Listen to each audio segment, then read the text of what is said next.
Good morning, guys of grade 9. Today, inshallah, we're going to study the last section in chapter 6, so section 3, which talk about momentum. So, by the end of this lesson, we should be able to calculate the momentum of moving object and explain the law of conservation of momentum. So, let's start our section. So, first, here we ask momentum, mass, and velocity. So, we're going to explain what the meaning of momentum and the relation between momentum and mass and velocity. So, here we define actually momentum it just kind of that represent or just kind of description, okay, or it's related to the description of motion of an object. Any object that moves, okay, it has a momentum. So the object which moves has a momentum. Object that doesn't move doesn't have a momentum.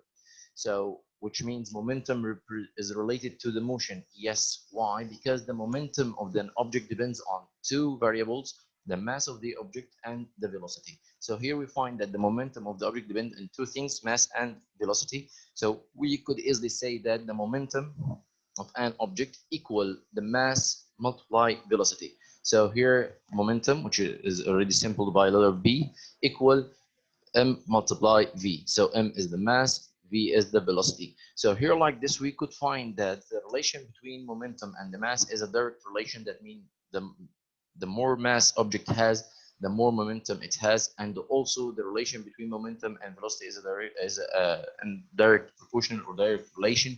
That means as the object increase, its speed is higher, so its momentum also is higher, or as the speed increases, also the momentum increases. So actually, the word momentum here, it represents somehow how the object is moving with a certain force. Okay, so the more force it has, the more speed the object moves. Okay, the more momentum it has. So like this, okay, we know what the meaning of momentum. So we are gonna find some question here or giving an idea.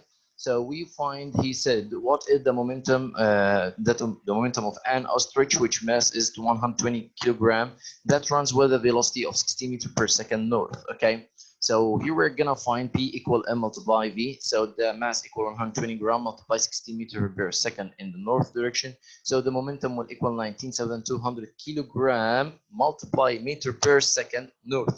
So here we find that the measuring unit of momentum is the multiply of the measuring unit of mass and the velocity. So that's why it's written a kilogram multiply mass per second. And the first, as we talk about velocity, so don't forget to mention the direction.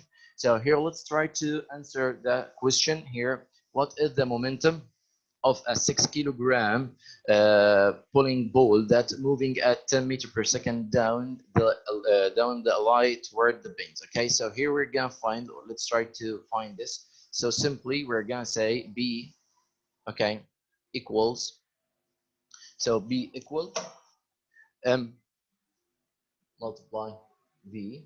So we find here the mass is 6 and we're gonna find the velocity is 10. Okay, so it's equal 60. What is the measuring unit? Kilogram. Okay, that the mass, and then the speed multiply, okay, m per meter per second. Okay, and of course the direction toward the bends. Okay,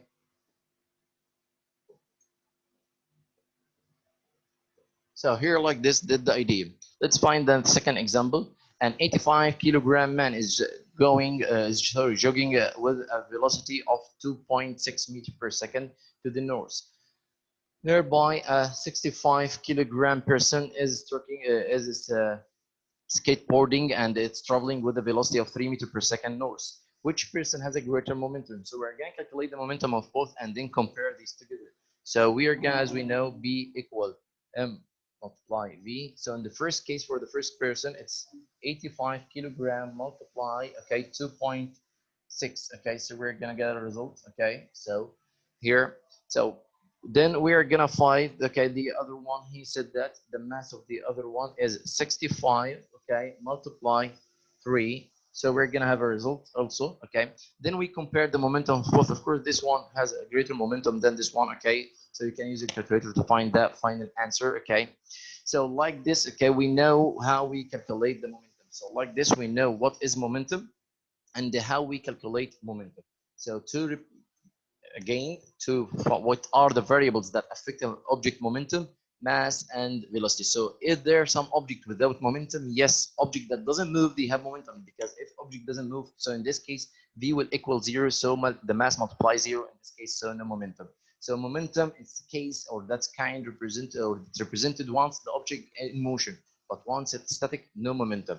So when we say list some object that they are have no some object have no momentum and some object has momentum, so you're gonna describe objects in motion, they have momentum, while they are not in motion they don't have momentum. So here like this we know what meaning by momentum and how we calculate momentum. Don't forget the measuring unit. The measuring unit represents the multiply of the measuring unit both of mass and velocity, and don't forget the direction. It is very important because it's a vector quantity. So, and as we said before, vector quantity, it's a physical quantity that requires magnitude and direction.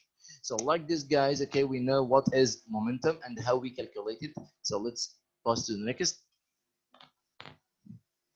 So the law of conservation of momentum. We have a law, we saw the law of conservation of momentum, like law of conservation of mass, unlike the law of conservation of energy, as we know. So once we say something is converted, that means it's not conserved, that means it doesn't change or it's actually try to keep constant. So like we say, law of conservation of energy, we said energy neither be created or destroyed, just alternate from form to another. So the same like that here actually. We said that the law of conservation of momentum states that any time objects collide, the total amount of momentum stays the same. What does it mean? That means if I have two objects and these two objects has two momentum, they are in motion, or even one has a momentum and the other one not, and they collide, finally we're gonna find that the total momentum for the two objects equal the total momentum for these two objects before collision. So the total momentum of the two objects, okay, after collision equal the total momentum for the two objects before collision. So here that's the conservation of momentum, or that's what means the conservation. So somehow we could find that momentum represents like the kind or the amount of energy that is already found in an object that is in motion. So here we say, so let's find that objects sticking together. So if I have two objects, after two objects stick together, they move as one object. Okay, so the mass of the combined object is equal to the mass of the two objects added together. So like this, we are gonna add the masses, and of course the speed. Okay, we represented, or this speed will represent in two ways. Okay, so here. So the combined objects have different velocity because momentum is conserved and depends on the mass on velocity. So after, of course, so that means after two objects are collide and they stick, that means they keep sticking to each other. They just attach to each other. So we're gonna find that their momentum, okay, or their mass, the mass in this case, or to calculate the total momentum, the mass will be equal to the total mass of these two objects, while the velocity will change because we are gonna find that the object before movement, okay, it has a certain velocity that differs than the other one. So we're gonna find, in this case, we're gonna find, so when the mass changes, the velocity must change too, okay? So here, let's find, or let's try to explain this together, guys, or to clarify the idea. Look with me here, guys. For example, we're gonna say that we have two objects, this one and that one, okay?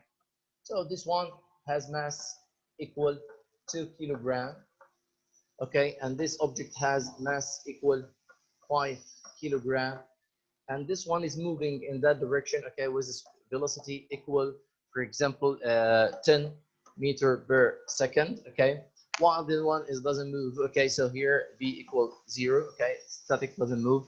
So in this case we could find that momentum of this one equals 0, while here momentum equal mass multiply the velocity. So 5 multiplying 10, it equals 5, okay, sorry, 50 kilogram times mass per second in that direction, of course. So like this we know. So these objects keep moving until they hit each other. So we find the arc moving, they stick to each other. They just sticking to each other like that. And of course they will keep moving like this because this one already have some momentum. We are gonna find because the momentum of the first object is higher than the momentum of second object. So after they collide, they keep moving here. So how we could find this? After they stick now, what is the mass of the total object? The mass here equal the mass of the first object plus the mass of the second object. So we're gonna find plus 2, so it equals 7 kilogram. That is the mass. And what is the speed? Okay, so here the speed, or how much they, what do you think? They are gonna move with the same speed like the first object? Of course not, because as they already stick to each other and their mass increases, of course their velocity somehow should change. How could we know? Because momentum is constant. So that means these two objects now are gonna move with the same momentum for the first object, which means B here equal 50 kilogram, okay, multiply meter per second, okay. So like this, could we find the velocity? Of course. So we said that V equal mass multiply V. So 50 will equal the total, which is 70, multiply the velocity. So we're gonna find that velocity here somehow it's equal whatever, okay, about 7 point blah blah blah. Okay, here that's the new meter per second. So we could find that the velocity decreased, okay, compared to the velocity which the first object only moved with, because here that's as the mass increases, of course the speed should decreases here as they keep moving with the same momentum, or that means the amount of energy which is already found in the two objects still the same. So of course that will affect their speed.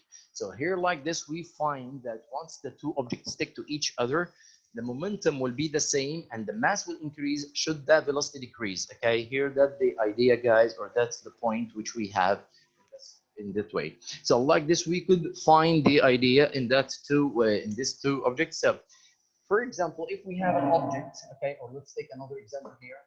Okay, if we have two objects, A and B, object A moving in that direction and the B moving in that direction, the mass of this one equal, for example, 10 kilogram, and the mass of this one equal 5 kilogram, and the speed of this one, or the velocity of this one, equal about 10 meter per second, and the velocity of this one equal about 10 meter per second also. So we are gonna find that the momentum of this one, M multiplying V, so it's equal 100, okay, kilogram times meter per second, okay, while this momentum will equal, okay, so here about 50 meter per second, okay. So after they, okay, collide, that once they collide, okay, so what's supposed to happen, or once they hit each other? So in this case, once they hit each other, we're gonna find, okay, they somehow will bounce, or they are gonna bounce. So what will happen in once the two object bouncing? That's different than the two objects stick. So I need you to think about this, guys, and find what could happen, because somehow it's a little different, and that's what we're gonna explain next time, inshallah. Thank you. Goodbye.